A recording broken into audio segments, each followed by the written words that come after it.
Hola chicos, ¿cómo andan? Hola, buenas tardes. Perdón la Hola, buenas demora, pero tardes. no encontraba el enlace y lo tuve que buscar ahí en el chat y reenviarlo. ¿Todo bien? Bien, Bueno, sí. ¿cómo vienen con las otras materias? ¿Tenemos fecha ya? Digo, para que también nosotros podamos ir organizando la fecha del juicio. No sé ¿Cuál cuáles son las tenemos? que se rinden. Creo que privado debe ser una de las que últimas se rinden después de.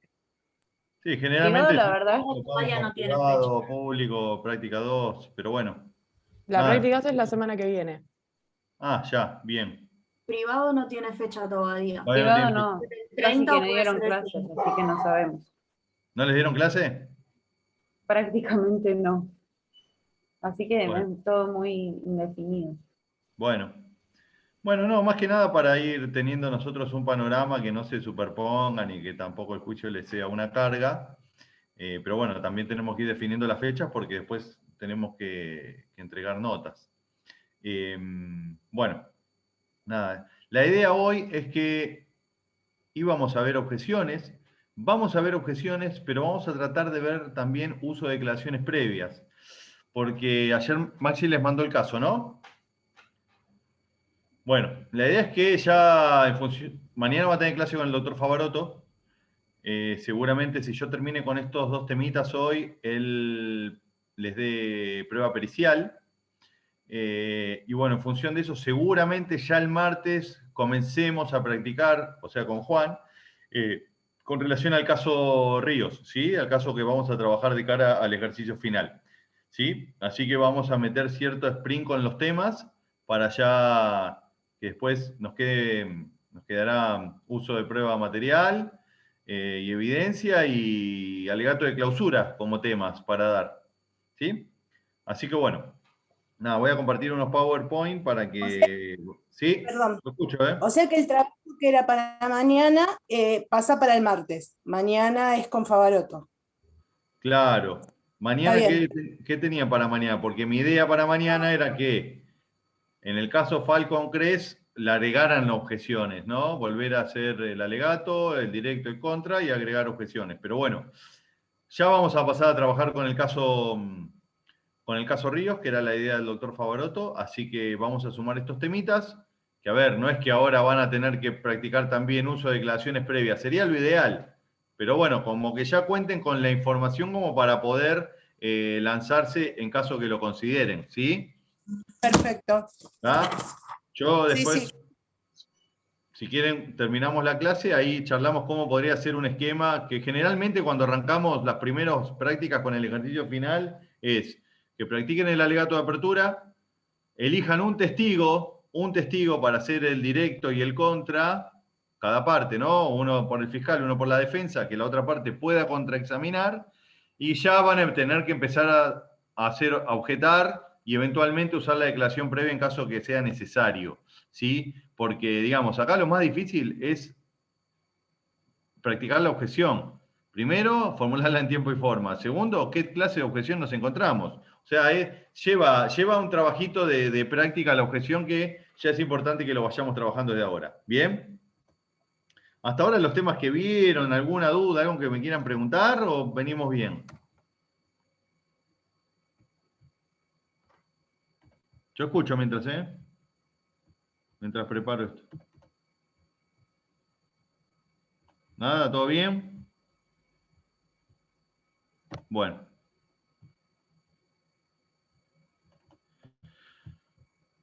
Bueno, como les decía, la idea hoy es que veamos uno de los temas de las objeciones.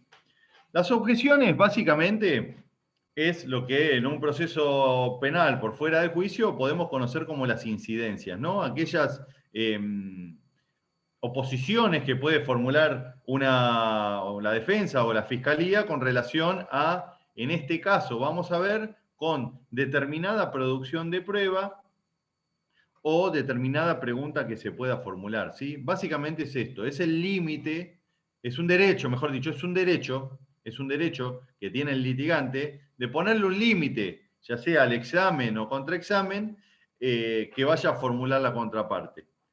Básicamente lo que es esto es, la objeción sirve para tengamos el poder o el control de ver, de que no ingrese al debate información de mala o baja calidad, ¿sí? ¿Qué significa esto? Que nosotros tenemos las herramientas para que la contraparte no introduzca en el juicio. A ver, cuando digo introduzca, ya bien sabemos que los abogados no introducen la información, al menos en el examen directo, pero sepamos que a través de este medio es como nosotros podemos controlarlo. Puede pasar que la defensa, si nosotros somos los fiscales, formule una pregunta argumentativa. Ahora vamos a ver los diferentes tipos de objeciones que hay. Y si nosotros no objetamos, esa información, que si bien ingresó incorrectamente, bueno, pasó y ya quedó en el inconsciente del jurado o quedó en la cabeza del jurado, ¿sí? Entonces, por más que la contraparte formule mal una pregunta o haga una manifestación incorrecta, si nosotros no sabemos utilizar esta herramienta, lo cierto es que esa información va a quedar introducida. Entonces, lo primero que tenemos que entender es que la objeción es la manera que tenemos nosotros de controlar el ingreso al debate de información de baja o mala calidad. Básicamente es esto también, ¿no? Expresar la disconformidad ante la actividad que pueda realizar la contraparte. Básicamente, ¿cuáles son las razones por las cuales nosotros vamos a objetar? Bueno, primero es tratar, y se ata con este principio que yo les decía, ¿no? Con este objetivo. Primero es tratar de excluir cualquier evidencia que sea perjudicial o que pueda afectar a nuestra teoría del caso, ¿sí? Lo primero que tenemos que advertir es que la contraparte está haciendo o una manifestación o está realizando una técnica de litigación de manera incorrecta, de baja calidad que nosotros podamos. Pues tampoco es cuestión, como vamos a ver y como van a ver cuando practiquemos, de objetar por objetar, ¿sí? Por ejemplo, si no va a afectar nuestra teoría del caso, la pregunta que realizó la contraparte,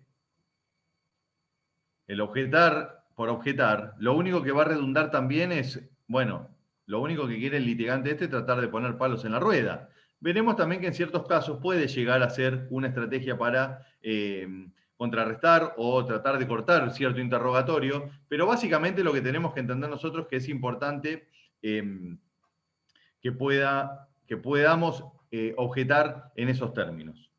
Otra segunda acepción sería tratar de proteger a nuestro testigo, ¿sí? ¿Qué quiero decir con proteger a nuestro testigo? Bueno, puede ser que lo estén hostigando, que la información que intente buscar afecte también a nuestra teoría del caso, como le decía en la primera acepción. Pero bueno, y una tercera acepción que podría tener las objeciones es que en determinados sistemas, si nosotros no formulamos una objeción en tiempo y forma, podría no ser pasible, una vez finalizado el juicio, en materia de una vía recursiva. Pero bueno, en los procesos adversariales, esa lógica de objetar o de formular la reserva de cara a un eventual recurso prácticamente cae en desuso, ¿sí? Chicos, les tengo necesito que me esperen un segundito.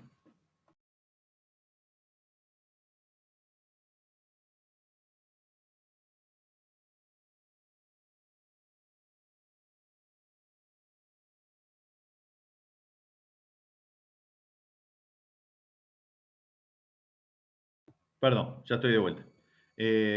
Estoy sin compartir, ¿no? ¿Pantalla? No, la estamos viendo. Ah, bueno, bien. Bueno, retomando, perdón. Finalizarla. Bien. Bueno, básicamente, ¿de dónde deriva la objeción? Fundamentalmente lo que dice la primera oración, ¿no? Básicamente deriva del principio de contradictoriedad, ¿no? Es la posibilidad de, como ya vimos, de poder contrastar, de poder confrontar a la prueba que está realizando la contraparte.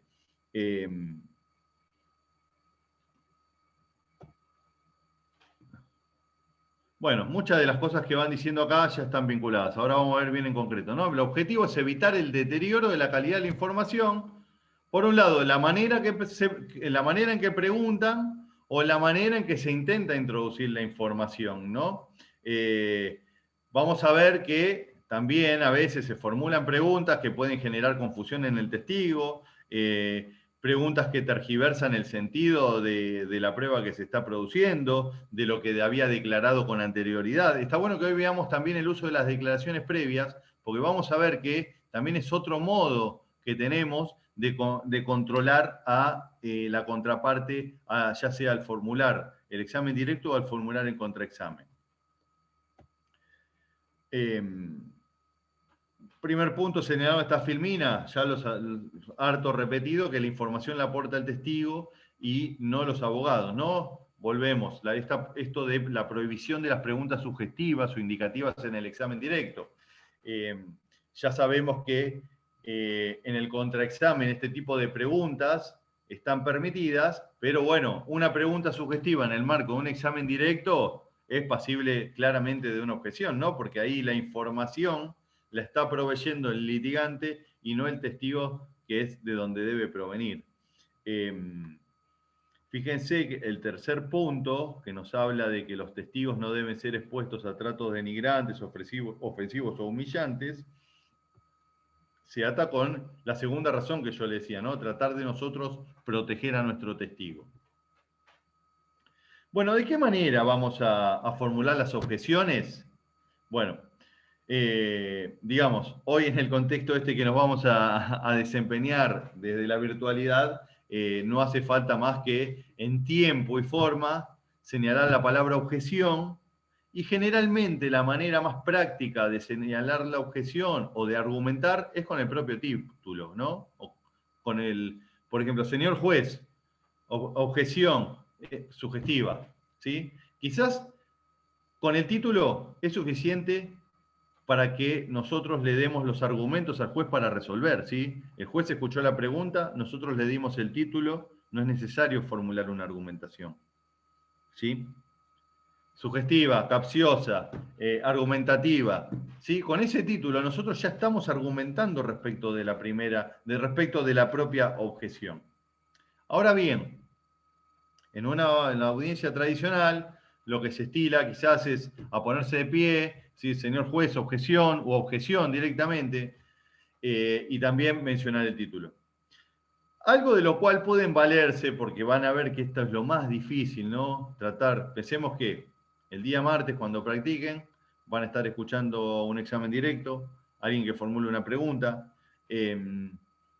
Ustedes van a tener que pensar si esa pregunta está bien formulada, y si está más formulada, en su caso, ¿de qué manera hay que argumentar? Bueno, una buena manera, y que también es correcta, y que también es aceptada, que nosotros argumentemos, ¿sí? Quizás en el momento no nos sale la palabra, por ejemplo, si la objeción sería sugestiva, y en el momento, en la vorágine, no nos sale la palabra sugestiva, podemos decir, señor juez, objeción. El abogado le está sugiriendo la respuesta al testigo, ¿sí? Es válido también argumentar de esa manera, o argumentar, mejor dicho, ¿no? En el primer estilo que yo les referí, el propio título lleva imbuido la argumentación, ¿sí? Pero bueno, sepan que también esto está permitido, y sobre todo en los inicios o al comienzo, hasta que ustedes tengan bien en claro, después le voy a decir a Maxi que les place, tenemos una planillita respecto de todos los tipos de objeciones que hay y cuáles se pueden formular, hasta que los manejen correctamente. Bueno, si en el momento no les sale, por lo menos que puedan argumentar respecto de por qué les parece que esa pregunta era objetable. También sepamos que puede ocurrir que ante la objeción nuestra, el juez puede resolver directamente al lugar, no al lugar, sin mayor argumentación que esa, o si a veces puede darse el caso de que es un poco vidriosa la objeción, o necesita argumentos para resolver, puede llegar a darle la palabra a la contraparte, e incluso a ustedes mismos para que contesten sobre el argumento introducido por la parte objetada, ¿sí? Sepamos que esto también puede ocurrir. Pero básicamente, y la mejor manera de objetar es objeción sugestiva, objeción capciosa, objeción compuesta. De esa manera, sepamos sepamos que nosotros rápidamente, y cuando hagamos una objeción, tenemos que hacerlo con contundencia. Porque si nosotros nos demoramos en objetar, quizás la pregunta que estamos objetando ya fue introducida, y por más que el juez le diga al jurado que lo que acaban de escuchar no deben tenerlo en cuenta de cara a la discusión final, lo cierto es que ingresó al debate y en el inconsciente quedó asentado. Entonces es importante que cuando hagamos una objeción, lo hagamos con contundencia, ¿sí? Al menos la palabra objeción, cosa que lo que estamos tratando de controlar que ingrese, logremos hacerlo. Bueno, no que el litigante siga preguntando, que el testigo siga contestando. ¿Bien? Esto es muy importante, porque si nosotros hacemos una objeción después de que el litigante formuló la pregunta, y bueno, ya cayó en abstracto y ya no tiene sentido.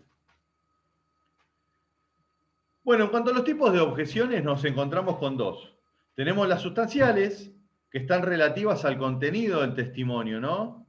Al testimonio en sí. Ustedes bien saben que a un testigo debemos preguntarle sobre lo que vio y percibió por sus sentidos, ¿sí? Muchas veces nos vamos a encontrar con testigos de oídas, que si bien no están permitidos, pero lo cierto es que debemos preguntar sobre lo que el testigo vio o conoció. O sea, ahí lo que estamos objetando, lo que estamos atacando, es el testimonio en sí, el testimonio mismo. También puede darse cuando al perito le hagamos una pregunta que no esté vinculada a sobre la experticia que maneja.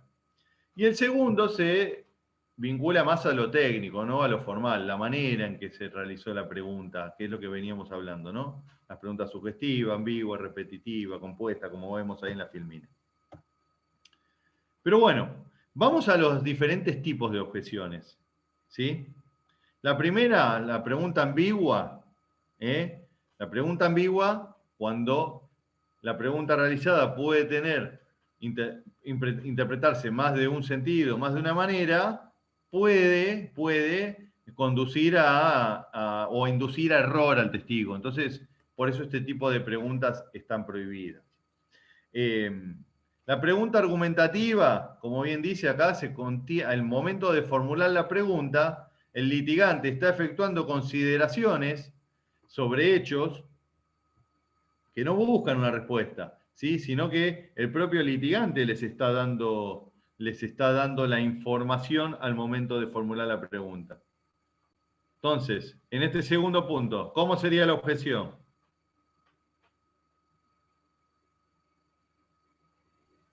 Objeción argumentativa. Bien, y en el otro sentido, si no se acuerdan que era argumentativa. Objeción. El litigante está argumentando por sí mismo cosas que no están en el Perfecto, tan simple como eso. Bueno, tercer tipo de objeción, la pregunta repetitiva, ¿no? A ver, el testigo ya contestó y el litigante insiste con la pregunta. ¿Qué es lo que busca esta? Fíjense que dice salvo en el contrainterrogatorio, ahora les voy a decir por qué. ¿Qué significa esto? Bueno, que si el litigante insiste y repitiendo la pregunta sobre una información que ya el testigo aportó, lo único que está buscando es tratar de que ahora se confunda o cambie el sentido de lo que ya dijo, ¿sí? Si ya contestó, pasemos a otro punto.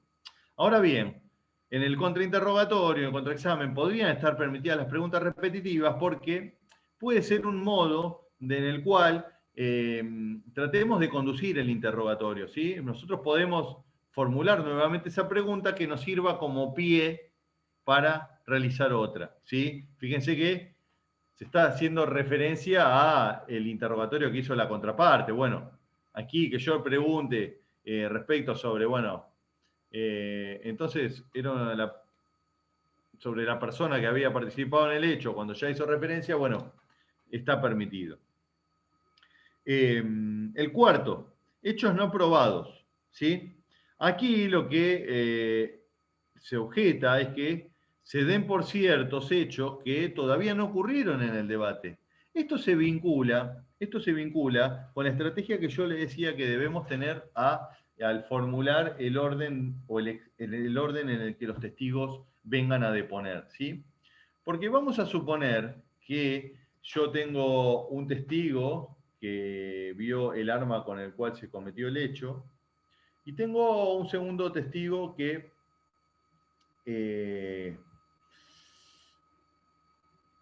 vio el hecho, podría reconocer el arma, pero bueno, no está seguro. Bien. Ahora bien, ¿cómo les parece que debería ser el orden de estos dos testigos para deponer?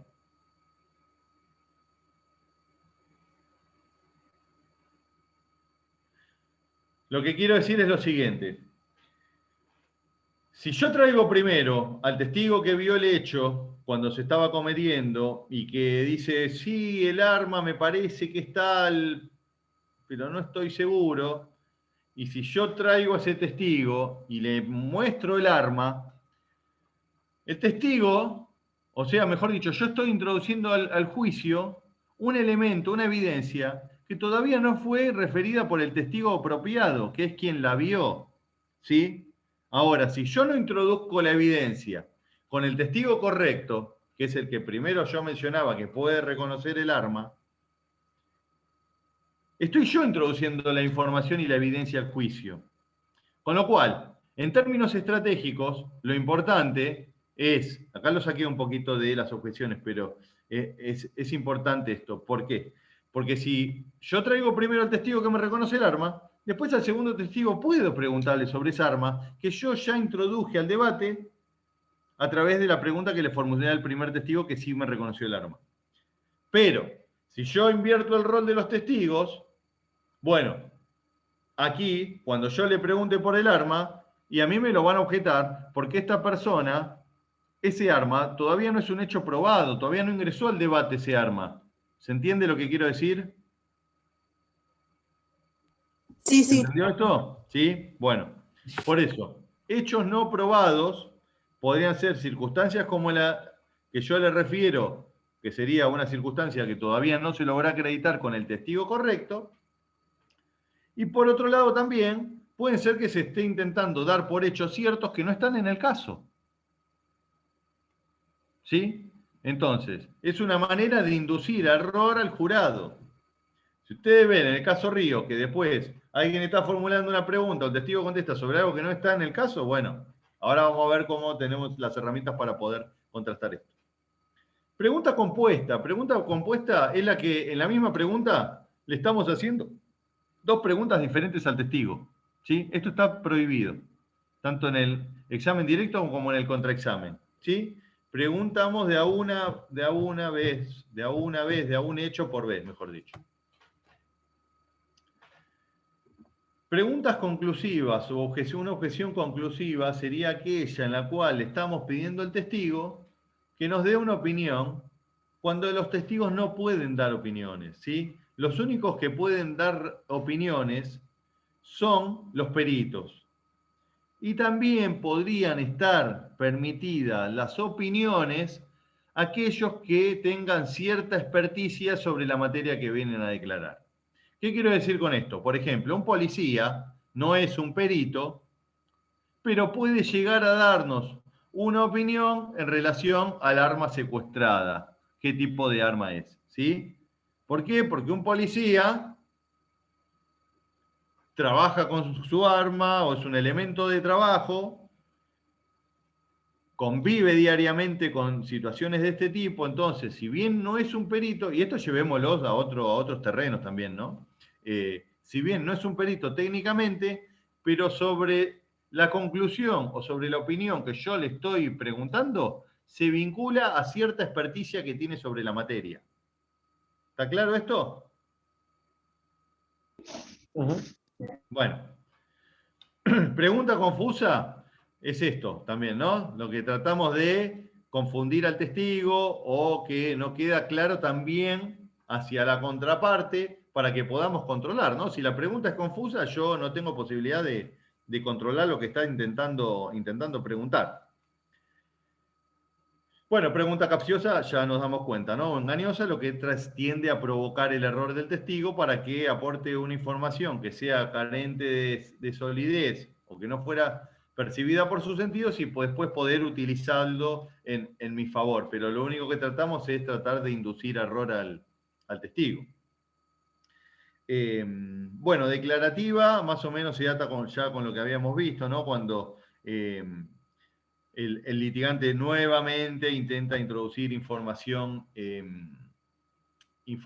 al debate cuando debe hacerlo el testigo. Hasta acá más o menos vamos bien. Después ya les digo, le vamos a aplazar la planillita con todas las objeciones bien en concreto. Pero bueno, a medida que vayamos hablando, vayan imaginándose la situación, que creo que ya más o menos se les grafica, porque los ejemplos son bastante claros, cómo podría ser esto en el marco de la audiencia, ¿no? Bueno, sobreabundante es esto, ¿no? Tratar de volver sobre lo mismo, que en definitiva la sobreabundancia lo que puede hacer es llegar a dejar asentada determinada cuestión sobre el jurado, que en realidad después es un trabajo que debe hacer el litigante esa valoración, ¿no? Sobreabundar y sobrecargar elementos ya demostrados puede generar cierta tendencia en el jurado sobre cuestiones menos relevantes que puedan llegar a tener un peso mayor al intentar demostrarlo, intentar referenciarlo repetidamente. Bueno, testimonio de oídos ya lo habíamos visto, no hace falta explicar mucho más. En el caso de una pregunta irrelevante o superflua, es cuando se le pregunta al testigo cuestiones que no están vinculadas a los hechos de materia de debate, ¿sí? Porque puede ocurrir también que esta irrelevancia o esta información superflua que no se vincule con el hecho pueda llegar a afectar la credibilidad del testigo propio, hasta incluso la teoría del caso, ¿no? Se están buscando a través de información que no están relacionados directamente con el hecho, que colateralmente, lo que pareciera irrelevante o superfluo, hasta puede llegar a dañar nuestra teoría del caso o la credibilidad de nuestro testigo. Pero bueno, básicamente esto de que no haya información irrelevante o superflua, principalmente se ata con el objetivo de no dispersar o tratar de que el jurado no pierda de vista lo importante y yéndose por las ramas con cuestiones de este tipo. Sugestiva o indicativa, bueno, ya lo venimos charlando, ¿no? Que es donde generalmente la mayor cantidad de objeciones se dan, ¿no? Donde lleva de manera implícita o explícita en la pregunta formulada la respuesta. Recordemos, sí, que esto es un elemento clave, la pregunta subjetiva en el contraexamen. El 14, la objeción errónea, es cuando se hace referencia a una declaración anterior, una declaración previa, como veremos ahora cuáles son los modos de usarlo, mismo una prueba material, cuando se está efectuando o se la está invocando de manera incorrecta, ¿sí? Bueno, señor juez, objeción, es erróneo, el testigo no declaró eso. Bueno, vamos a ver esto cómo podemos utilizarlo, pero lo que se está haciendo referencia en cuanto al material probatorio es erróneo. Le pido por favor que el litigante reconfigure la pregunta, la reformule o que haga lugar a la objeción, pero es erróneo lo que se está manifestando. Bueno, acá ya son... Perdón. Una consulta sobre la última, sobre errónea. ¿Cómo sería, por ejemplo, que le estoy preguntando, el testigo en la declaración previa dijo, no sé, que el auto era blanco y ahora yo le estoy diciendo que él había dicho que el auto era negro? ¿Una cosa así sería errónea? Acá lo que, bueno, está muy bien la pregunta porque me permite ampliar un poquito más lo que había dicho. Por ejemplo, nosotros podemos efectuar esta objeción si nosotros ya realizamos el examen directo de nuestro testigo y esto está ocurriendo en un contraexamen, ¿sí? Porque van a ver ahora que nosotros tenemos la manera de contrastar la información, como bien dijiste, no sé, con el auto era blanco y antes dijo que era verde, a través de la declaración previa. Pero ahora bien, si nosotros formulamos la pregunta, el testigo contestó, y después en el contraexamen se da esta situación, ahí nosotros podemos objetar. Podría estar la posibilidad de hacer un redirecto, bien, pero podríamos objetar en tiempo y forma esta información errónea, ¿sí? O que quizás nosotros no la preguntamos también. Puede ser que el color del auto para nosotros era irrelevante, ¿sí? Para nuestra teoría del caso, terminó nuestro examen directo y en el contraexamen la contraparte va y le pregunta por el color del auto. Y en la declaración previa había dicho que era blanco y acá dijo que era negro. Bueno, ahí podríamos objetarla, ¿sí?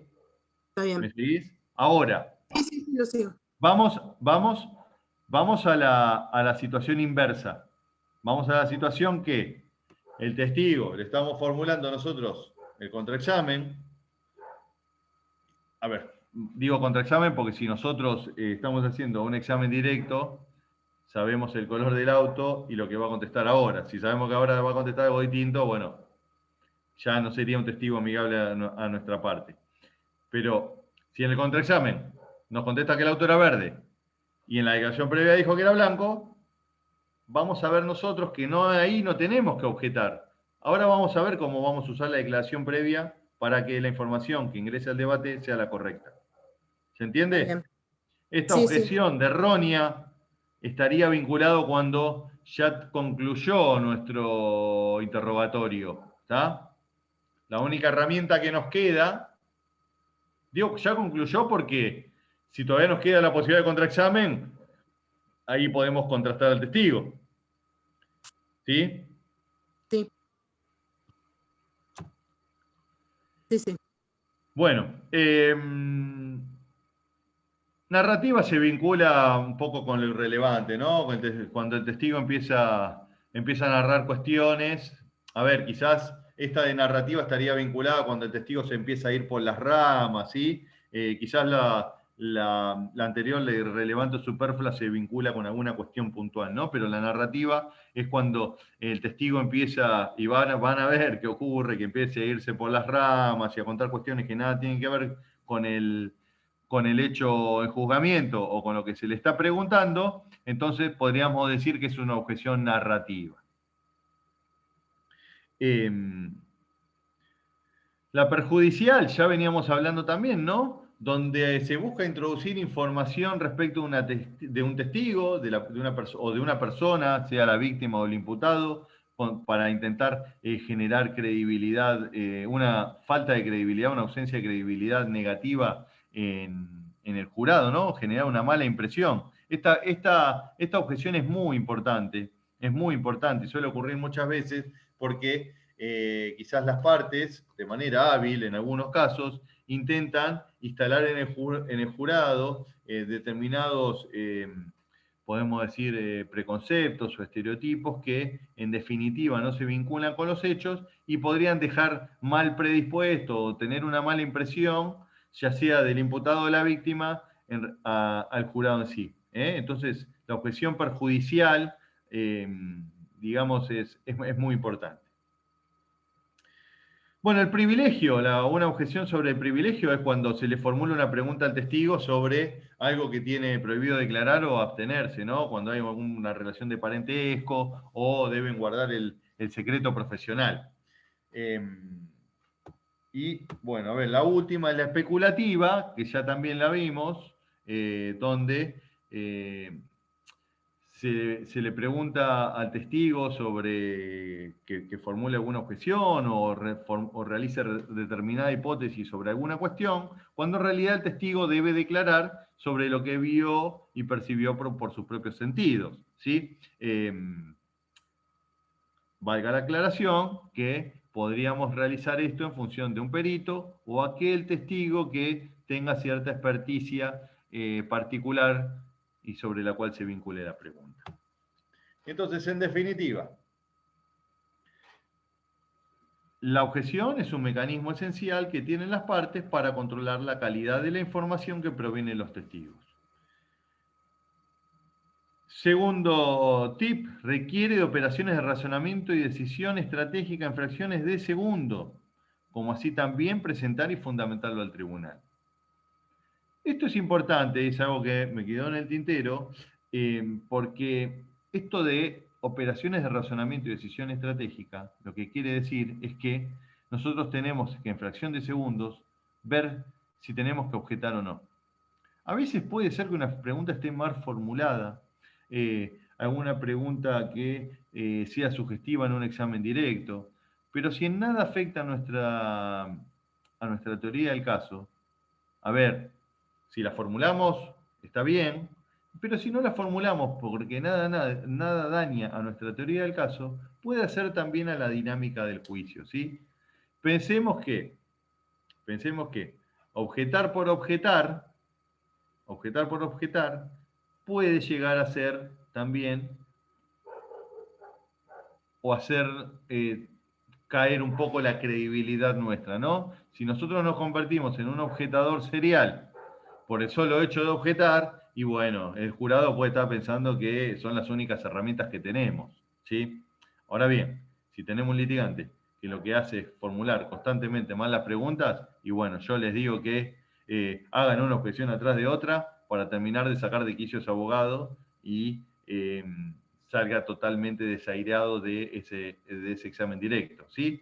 Pero tengamos en cuenta esto, que hay veces que quizás hay alguna pregunta que pueda ser pasible de objeción, pero si ustedes ven que no hay necesidad de hacerlo porque no habría nada que afecte, podemos dejarla pasar. Recuerden lo que yo les digo siempre, que esto en definitiva no es otra cosa que tratar de tener el sentido común de cómo estaría uno sentado en el jurado, ¿no? ¿Sí? Ahora, si yo me la paso objetando constantemente, cuando con esa objeción no logro controlar el ingreso de mala calidad al juicio, y bueno, como jurado, ¿cómo lo vas a ver? Y bueno, como diciendo, lo único que quiere es frenar la audiencia constantemente, sacarnos de contexto. Ahora bien, si yo formulo 3, 4 preguntas, formulo 3, 4 objeciones de manera correcta y después hay una objeción muy burda, pero que en nada afecta a mi teoría del caso y la dejo pasar, y bueno, yo me doy cuenta que estoy ante un tipo que está preparado o una profesional que está preparada. ¿Se entiende? ¿Hasta acá alguna duda? Sí, sí. Bueno, fíjense acá en esta síntesis final lo que tenemos. Vamos al examen directo. Ya sabemos que están permitidas las preguntas abiertas y cerradas, y lo que es posible de objeción son las preguntas indicativas o sugestivas. Como así también, aquí están resumidas todas aquellas objeciones que vimos, son aquellas preguntas que busquen desorientar la atención del litigio o aquellas que intentan dirigir la información o direccionar la información que posee el testigo. Y en el contraexamen, ya saben que lo permitido son las preguntas abiertas, cerradas y sugestivas en líneas generales, y lo que podemos objetar es alguna respuesta que se busque de manera específica que busque confundir al testigo, tratar de hacerlo incurrir en error, o cierto hostigamiento que puede llegar a coaccionarlo en las preguntas que le están formulando. Bueno, venimos bien. Tema objeciones. ¿Qué les parece? ¿Alguna duda? Lo importante de la objeción, lo más importante acá es practicarlo sobre la marcha, chicos. Porque, a ver, si bien esto es la teoría, hay que estar en el momento que se está formulando la pregunta y objetar rápidamente, ¿sí? Y para eso no tenemos mejor manera que practicarlo. Pero bueno, ¿alguna duda que hayan visto acá hasta ahora, que les quede de objeciones?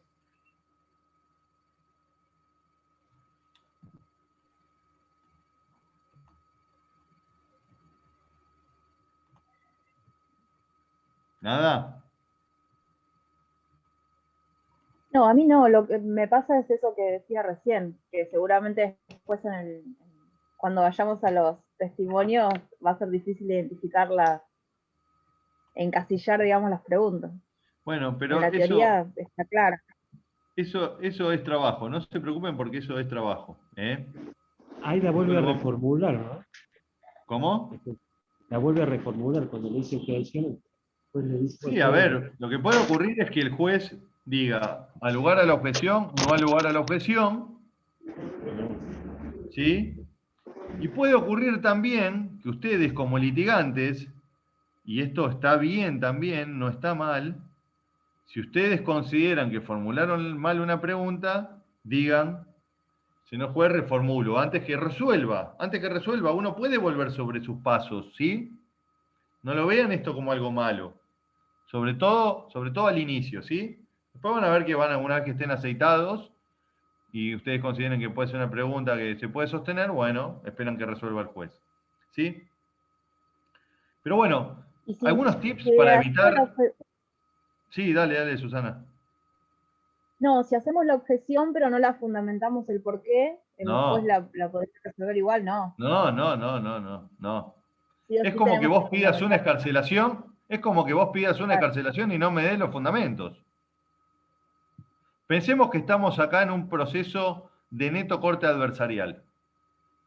Con lo cual, el juez tiene un rol completamente pasivo. ¿Sí? Claro. O sea, vos estás objetando y no le das el fundamento al juez. El juez no tiene facultades jurisdiccionales para resolver sobre esa objeción. El decir objeción sin fundamentar, lo único que te puede servir es para frenar el avance de esa información que vos estás intentando que ingrese al debate. Pero necesariamente el juez te va a decir, doctora Posadas, ¿cuál es su objeción? Fundamente. ¿Sí? Pensamos, esto es, la pregunta que haces está buena porque esto se vincula al fundamento del proceso adversarial, ¿no? El rol del juez como tercero imparcial, sin tomar partido y ajeno al desarrollo de la audiencia en estos términos, ¿sí? Acá las cuestiones las plantean las partes. Hay una controversia, bien, resuelvo. Pero si vos no me planteás el agravio, el juez no puede hacer nada.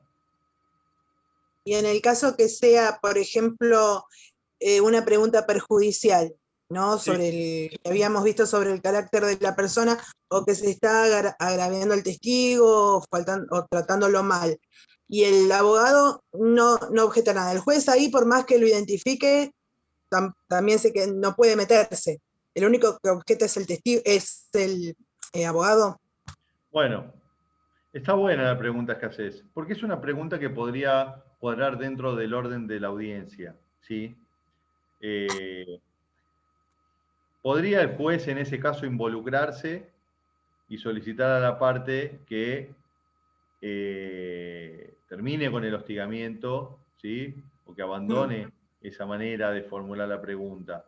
Podría estar vinculado al orden del proceso en sí y no una cuestión de agravio porque en definitiva el hostigamiento al testigo no trae atrás un ingreso de información. En todo caso podrá condicionar el testimonio, pero no se vincula directamente con el ingreso de la información. ¿Sí? Claro, por eso lo es donde el juez no pregunto. podría avanzar. Ahora, Claro. también te puedo decir que hay jueces que dirán, no, mire, bueno, si la parte no dice nada, yo soy realmente un tercero imparcial. Está bien. Y otros jueces te podrían decir, bueno, eso es una cuestión de orden del proceso. A ver, también pasa esto, ¿no? Pensemos que a veces pasa en esto como en todas las cuestiones vinculadas en un proceso judicial, ¿no? Tenemos jueces que piensan de una manera, otros piensan de otra. Será el litigante quien tenga esas herramientas para, si no está de acuerdo con ese juez, poder en todo caso condicionarla. Pero bueno, sería una cuestión que podría vincularse con el orden del proceso y no estaría avasallando alguna función indebida del juez. ¿Sí? Está bien. Porque no está atacando, no se está metiendo respecto de un agravio o respecto de el ingreso de información, sino de la manera en que se está tratando un testigo. Que de esa manera sí podría condicionar el ingreso de información, porque el testigo puede verse condicionado o puede verse asustado y quizás no declara. Pero bueno, no está vinculado con la información en concreto. ¿Ya? Claro. Pero bueno, Sí, sí, sí. está buena la pregunta que hace Paula. Está bien. ¿Algunos tips como para evitar que nos evitemos objeciones? Bueno, ¿cómo evitamos la pregunta sugestiva? Bueno, tratemos siempre de empezar qué, cómo, cuándo, dónde, por qué, quién. Si nosotros empezamos las preguntas de esa manera, evitamos ya la sugestividad. ¿Sí? ¿Quién estuvo ayer en el banco? ¿No es lo mismo que Juan Pérez estuvo en el banco? ¿Sí?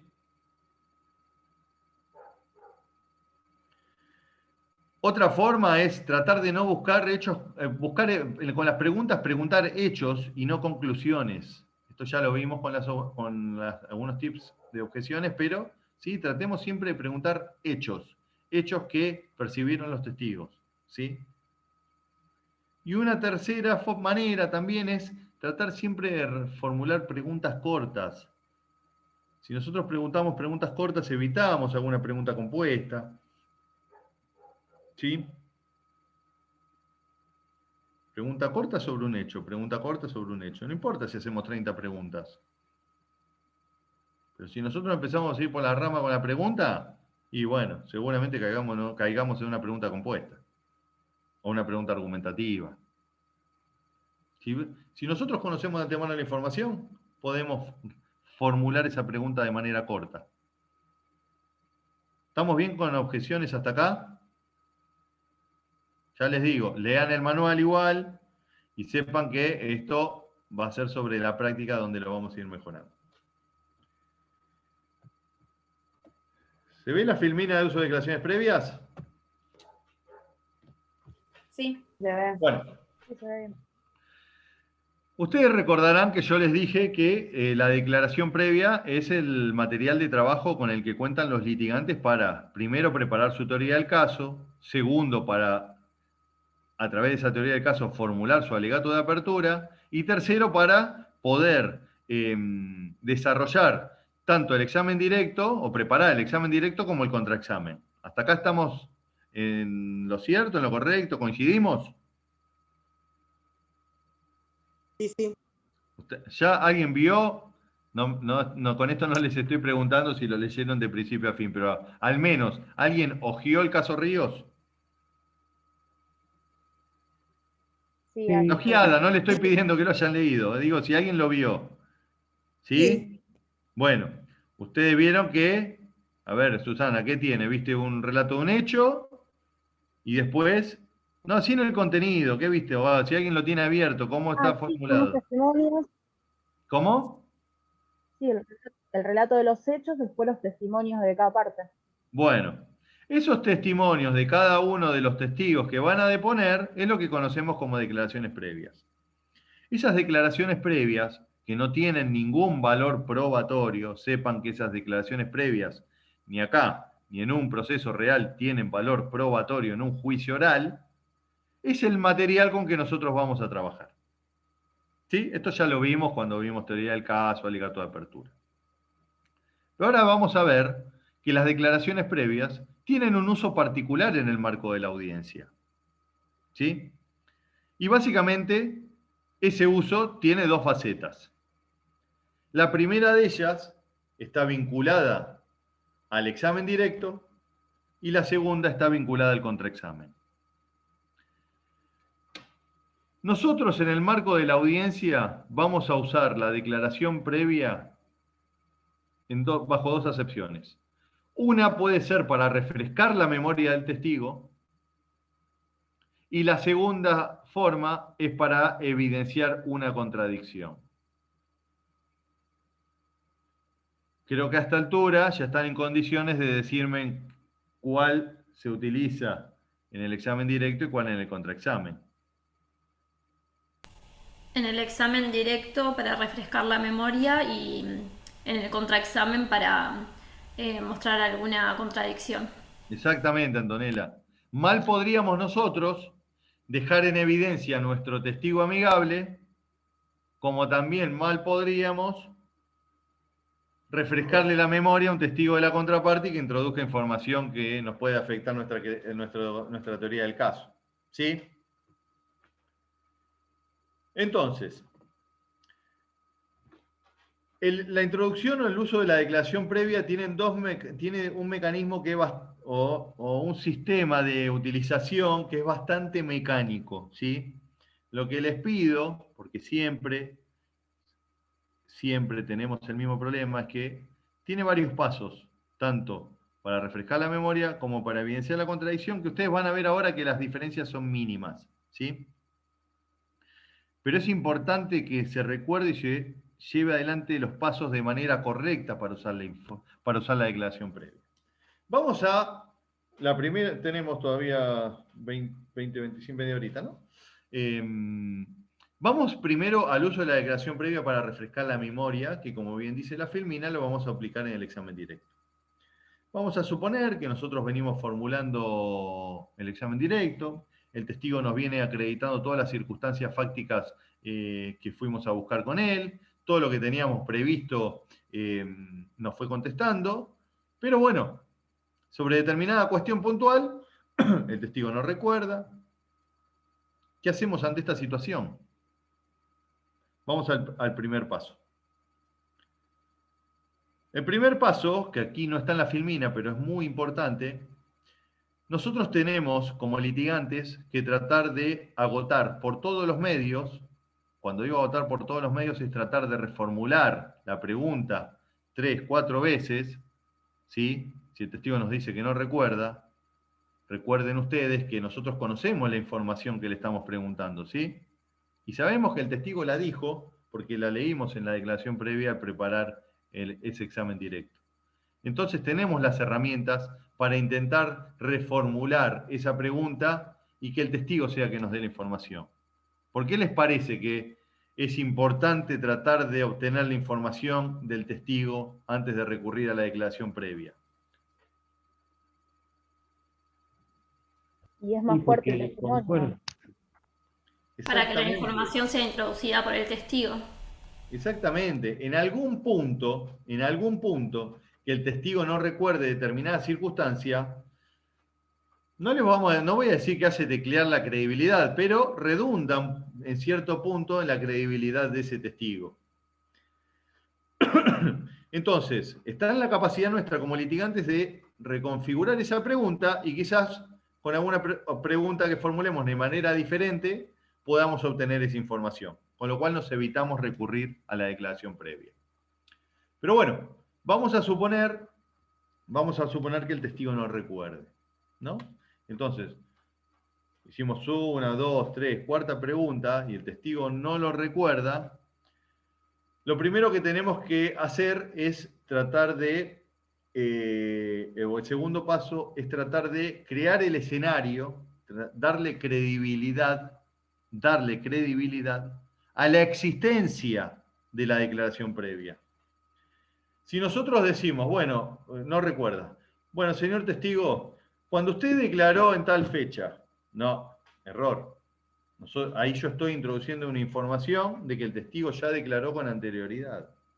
La pregunta correcta para ir creando este escenario e ir preparando al jurado, preparando al juez, de que yo voy a recurrir a ese mecanismo, es decir, señor testigo, ¿usted declaró con anterioridad? Sí, declaré. ¿Y se acuerda cuándo declaró? Sí, el día del hecho. Ah, o sea que a las pocas horas había ocurrido hacía mucho tiempo. El hecho no, fue a las horas. Perfecto. ¿Y recuerda dónde declaró? Sí, en la sede de la Fiscalía. Bien. Si yo le exhibo su declaración, ¿usted podría reconocerla? Fíjense cómo de esa manera el testigo nos dijo que había declarado con anterioridad. ¿Cuándo declaró? Que fue cercano al hecho. ¿Sí? Pero, primer paso, repito, insistimos, reformulamos preguntas. Segundo paso, vamos en busca de la existencia de esa declaración. Y la existencia es, a través de la declaración del testigo, que él nos diga que declaró con anterioridad. ¿Bien? ¿Hasta acá vamos? Ahora sí se nos puede atar un poco con la filmina. Luego de ello... Sí. ¿Esta declaración es la del 308? No, ¿o sí? No. No. Acá está. No. Acá, acá pensemos. La declaración del 308 es la declaración del imputado, que el momento del imputado, cuando declare en el juicio oral, se le va a tomar una nueva declaración y eventualmente podría llegar a utilizarse. Pero acá estamos hablando de prueba testimonial, son los testigos, Sí. no el imputado. Es la policía o la fiscalía en el momento, en la brevedad cuando ocurrió el hecho. Exactamente. En el caso de Ríos, que es el que van a trabajar, debe entenderse esas declaraciones como las declaraciones que tienen en el caso que les dimos, ¿sí? Entonces, el testigo ya nos dijo que declaró con anterioridad. Entonces, lo que tenemos que hacer nosotros ahora es pedir la autorización al juez. Señor juez, solicito autorización para exhibirle a la declaración previa que formulara el testigo, y aquí sí es muy importante que digamos a qué fines, ¿sí? En este caso, a fin de refrescar la memoria. ¿Por qué? Porque si no nos exponemos a una objeción. Señor juez, le quiere exhibir la testimonial, la declaración previa al testigo y no refirió el motivo. Con lo cual, yo como contraparte no puedo controlar qué es lo que quiere hacer el litigante. ¿Está? Entonces, volvamos. Insistimos con las preguntas, porque es un testigo amigable y porque redunda en una buena técnica de litigación tratar de obtener por los propios dichos del testigo la información que quiero introducir. Segundo, intento acreditar, o acredito, mejor dicho, la existencia de esa declaración previa a través de las preguntas que le formulo vinculadas a esa declaración. Tercero, pido autorización al juez, se la exhibo primero a la contraparte, le exhibo a la contraparte cuál es la parte que quiero refrescar la memoria y luego vuelvo al testigo. ¿Sí? En esta vuelta al testigo, lo que yo ahora tengo que hacer, sí, en concreto, es acreditar ahora sí esa pieza, esa declaración previa. ¿Cómo la acredito o se la exhibo? Señor testigo, ¿reconoce esta declaración? ¿Reconoce esta declaración? Sí. ¿Cómo la reconoce? Y porque está mi firma inserta. Perfecto. Quedó validada la declaración. Primero validamos o le dimos credibilidad que había declarado. Ahora dimos validez a esa pieza en concreto. Cuarto y último paso, cuarto y último paso, una vez que la reconoce, le digo al testigo, lea este renglón, por favor, en voz baja. Lea este renglón para sí, o la parte pertinente. Una vez leído, ahí yo vuelvo a formularle la pregunta y ahí el testigo me contesta. Entonces, de esta manera, les repito, las declaraciones previas no forman parte, no es material probatorio. Fíjense que quien declaró fue el propio testigo. Yo volví a formularle la pregunta. Recurrimos a esa declaración al solo efecto de refrescarle la memoria. Pero en definitiva, la pregunta se la formulé y el testigo dijo, sí, ahora recuerdo que el auto era de color verde. Pero lo que ingresó al debate es la información que dio el testigo. ¿Sí? ¿Repetimos los pasos? Insistimos con las preguntas. Esto digo es importante porque después en la vorágine siempre un paso omiten. Refrescamos la memoria. Perdón, insistimos con las preguntas. Validamos la existencia de esa declaración previa a través de un interrogatorio vinculado a ese momento. Pedimos autorización al juez, haciendo saber cuál es el fundamento por el cual queremos utilizar la declaración previa. Le exhibimos a la contraparte la parte pertinente que queremos hacer ver para evitar una eventual objeción también ahí. Le mostramos al testigo que reconozca la firma allí inserta y que lea para sí la parte que nos interesa y como último paso formulamos la pregunta y el testigo nos responde. Es bastante sencillo, pero después en la práctica, en la vorágine, siempre algún paso omiten. Traten de memorizarlo, ¿sí? Porque no es difícil. Una pregunta, Sí. y ahora por Zoom, a la contraparte, ¿cómo no se la puedo ofrecer? ¿Cómo se lo digo? No, bueno, Si la tiene está bien lo que decís, Valentina, porque se nos han generado problemas en los últimos juicios que hicimos. Lo que Sí. intentamos es tratar de que de antemano, o numeremos los renglones, o Claro. busquemos un mecanismo para decir, sí, miren, en párrafo tal, o en el renglón número, a partir del renglón número 15 hasta el punto tal. ¿Sí? Buscamos después sobre la fecha cercano algún mecanismo para que, porque obviamente que no se la vas a pasar a través de la pantalla. El hecho de que también vos lo exhibas de última, lo que puede hacer es que lo vea el jurado, que no debería verlo, ¿sí? Hay ciertas complicaciones. Bien. Bueno, lo que tratamos es de buscar un mecanismo uniforme de que tanto vos como la contraparte, en caso que lo tengan que usar, puedan recurrir rápidamente con alguna indicación. Ok. Sí, pero está bien, es válida la aclaración. Bueno, vamos ahora a evidenciar una contradicción en el marco de un contraexamen, ¿no? Llegamos, formulamos 3, 4 preguntas en el contraexamen, y resulta, bueno, y resulta que en el examen directo el testigo había dicho que, volvamos sobre el caso del auto, el testigo que el auto había dicho que era blanco, y en la declaración previa había dicho que el auto era verde. Bueno. Entonces, señor testigo, vayamos ahora al auto en cuestión. Usted recién acaba de declarar ante preguntas del fiscal que el auto era de color blanco, ¿es así? Sí, sí, dije eso. O sea, que el auto era de color blanco. Sí, sí, de color blanco. Bien. Señor juez, solicito autorización para utilizar la declaración previa del testigo porque estoy evidenciando una contradicción. Fíjense que aquí, a diferencia de cuando usamos la declaración previa para refrescar la memoria, aquí rápidamente yo dejo afianzada la contradicción, ¿sí? El testigo ya lo dijo. O puede ser que yo le formule la pregunta y lo diga, y diga, pero, o sea, ¿me está diciendo que el auto de color blanco? Sí, sí, sí.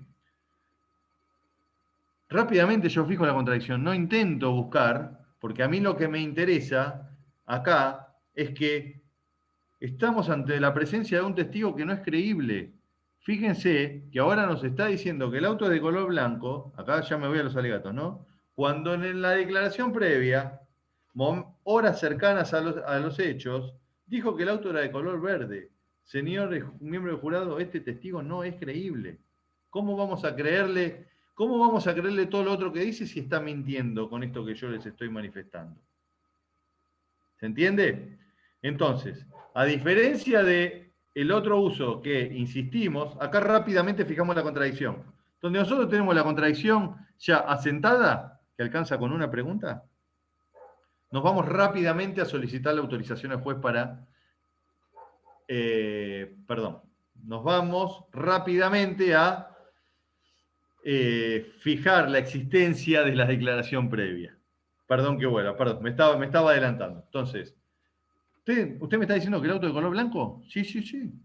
Ya le dije que el auto de color blanco. Bien. ¿Y usted declaró con anterioridad? Sí. ¿Y cuándo declaró? ¿Recuerda? Sí, declaré el día de los hechos en la fiscalía. Ah, y si yo le exhibiera esa declaración, ¿usted podría reconocerla? O sea, fíjense, aquí también acreditamos la existencia de la declaración previa a través del testigo. Seguramente me va a hacer la pregunta, a ver, cada vez que vamos a usar la declaración previa del testigo en particular, la acreditamos una única vez, ¿no? Este paso lo hacemos la primera vez y si después tenemos que volver a utilizarla, ya lo obviamos, ¿no? Está claro eso. Ya la información de que declaró con anterioridad ya la introdujo el propio testigo con anterioridad. Entonces, formulamos las preguntas. Le solicitamos autorización al juez. Señor juez, solicito autorización para utilizar la declaración previa del testigo porque estoy evidenciando una contradicción entre lo que acaba de declarar. Le exhibimos a la contraparte nuevamente. Le mostramos la declaración al testigo. Señor testigo, ¿reconoce esta declaración? Sí. ¿Cómo la reconoce? Bueno, sí, porque está mi firma inserta. Perfecto. Y fíjense ahora la diferencia. Lea en voz alta este renglón, por favor. Sí, el auto en el cual circulaban era de color verde. Fíjense que en la otra yo le hice la pregunta y el testigo contestó y le hice leer en voz baja. Y aquí se lo hago leer directamente al testigo en voz alta, o hasta incluso podría la parte, el abogado, leerla en voz alta. ¿Sí? No formulamos pregunta acá. Acá lo que hacemos es dejar en claro la contradicción. Y lo que ingresó al juicio es la manifestación que primero hizo que el auto era blanco y lo que está leyendo ahora en voz alta. No ingresa la declaración, sino lo que él manifiesta. Entonces, esta contradicción yo después la analizo en el alegato de clausura, o si lo leo yo en voz alta. ¿Sí? Esa es la manera de fijar la contradicción. Porque imagínense que si queremos buscar una contradicción y le digo al testigo, lea para sí, y después le pregunto de qué color es el auto, y que va a tratar de acomodar la respuesta. O sea, el modo correcto de utilizar la declaración previa para evidenciar la contradicción es que el testigo lea en voz alta, ahora verde, cuando antes dijo blanco. O que yo, si estoy ante un testigo reticente, como abogado, señor juez, ante la resistencia del testigo, voy a leer yo en voz alta la parte pertinente. Entonces, de esa manera dejamos asentada la contradicción. Aquí lo que es importante es que hay que tratar, después que dejamos en evidencia al testigo, de no tratar de exprimir, como hablábamos el otro día en el contraexamen, no tratar de exprimir esta contradicción, no tratar de pedirle más explicaciones, ni dejar que el testigo aclare nada. ¿Sí? Aquí lo que a nosotros nos importa es dejar blanco sobre negro esta contradicción, porque después, al momento del alegato de clausura, nosotros nos vamos a encargar de destruir a este testigo porque no es creíble. ¿Se entiende? Entonces, no buscamos más explicaciones que esta y no dejamos que el testigo agregue nada al respecto. Suficiente, muchas gracias. Y nos retiramos. Sea con otra pregunta o que concluimos el contraexamen.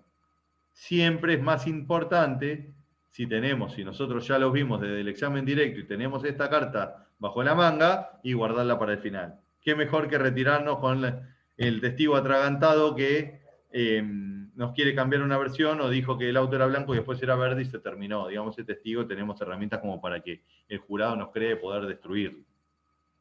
¿Se entiende? Entonces, mecanismo para evidenciar contradicción. Rápidamente fijamos la contradicción. 1 o 2 preguntas como máximo. Nos vamos a acreditar la existencia de esa declaración a través de esas preguntas. Pedimos autorización haciendo saber el motivo y mostramos a la contraparte. Y por último, le hacemos leer en voz alta o leemos nosotros la parte pertinente. ¿Se entiende la diferencia entre ambos usos? Sí, perfecto. Tengan en cuenta que este es el mecanismo por el cual nosotros podemos controlar a la contraparte en cuanto a la información que intenta introducir al debate. Si nosotros sabemos de principio a fin las declaraciones previas, y bueno, nada del examen directo de la contraparte o en nuestro contraexamen se nos va a poder escapar. Pero ahora bien, si no lo manejamos correctamente, y bueno, capaz que dijo que el auto era blanco y pasó de largo. ¿Se entiende? Bueno, ¿alguna duda que acá respecto de los temas que vimos hoy? No son temas largos, sí son temas importantes porque nos permite a nosotros controlar el ingreso de esa información, ¿sí? Información que podría llegar a afectarnos a la credibilidad de nuestro testimonio. Claro, es como que a nuestro testigo lo dejaríamos pensar y al testigo de la contraparte, al usar la declaración previa, no, porque le hacemos leer en voz alta, vamos directamente, cosa que él no encuentre ningún justificativo mientras va pensando totalmente. en lo que había dicho. Y vamos a suponer que se acuerda sobre la marcha. No le pregunté nada. No, yo no le hice ninguna pregunta. Tengan en cuenta que los testigos no pueden hablar por sí, ni ustedes tampoco pueden hablar con la... Esto es importante, me había olvidado las objeciones. Cuando ustedes formulan una objeción, y la contraparte argumenta, no salgan a contestarle. Ustedes siempre tienen que esperar que el juez o resuelva o les dé la palabra. Pero no pueden hablar las partes en un juicio, ¿sí? Eso está muy mal visto y cae muy mal en el juez o en el jurado, ¿sí? Si ustedes formularon una objeción y la contraparte está objetando y está diciendo cualquier barbaridad, ustedes se tienen que quedar callados, no pueden salir a contestarle, por más que lo que esté diciendo sea una barbaridad. Ya el juez le dará la palabra, o si antes de resolver ustedes quieren decir algo, no le da la palabra y dice, señor juez, solicito la palabra para contestar los argumentos de la contraparte. Pero nunca se mandan a hablar sin que le den la palabra. Está bien. ¿Sí? Obvio que en la objeción sí, ¿no?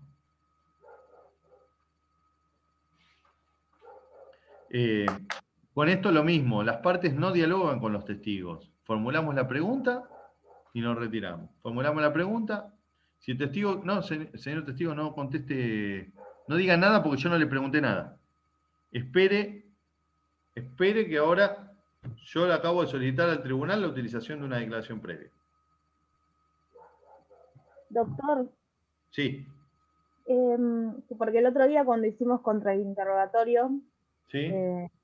por ejemplo, a mí me costó cortar al testigo, porque me contestaba lo que yo le preguntaba, y quería seguir extendiéndose, y yo la corté de mi manera, pero en realidad hay alguna fórmula como para que no sea tan bruto el corte. Suficiente. Limítese a contestar por sí o por no. Ok. O sea, si el testigo seguía hablando, porque quizás estaba formulando mal la pregunta, una pregunta abierta. No, porque Paula Sí. tenía muchas ganas de hablar. No, bueno. Señora Venía de testigo, ser radical lo que pasa. no, señora testigo, limítese a contestar. Pero ella decía, Limítese sí, a contestar por sí o por no. ¿por qué? Limítese a contestar por sí o por no. Yo le pregunté por sí o por no. Suficiente. A ver, si en la segunda, tercera insiste, porque puede haber hábiles declarantes, Sí. señor juez, le solicito que le indique al testigo que se limita a contestar lo que le pregunto por sí o por no. Ok. Bien. Pero con contundencia, con firmeza y con autoridad.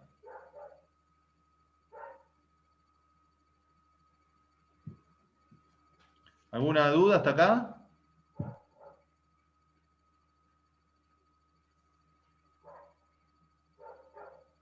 ¿No? Bueno. Bueno, mañana van a tener clase con el doctor Favaroto. Van a ver el tema de prueba pericial. Ya les digo que vayan preparando. Ahí estamos viendo con Maxi ya definir los grupos finales.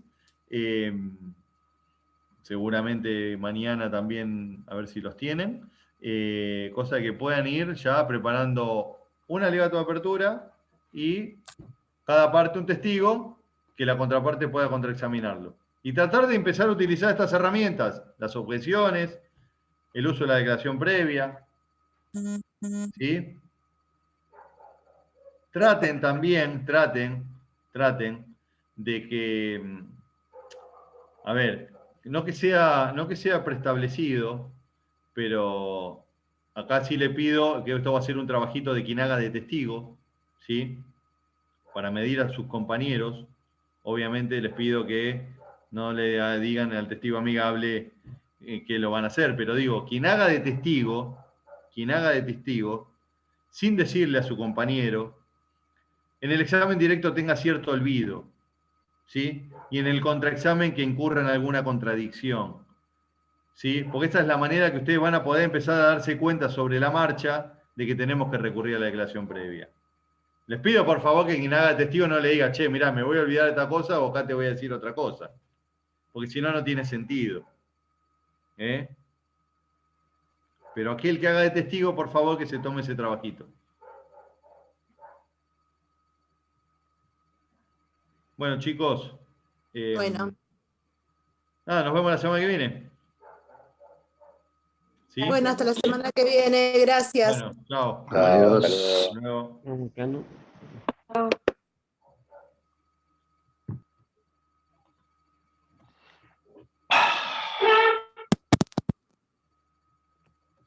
Perdí la clase. ¿Te metiste en el celu? Y sí. Cosa rara que los mismos datos de la computadora no entran.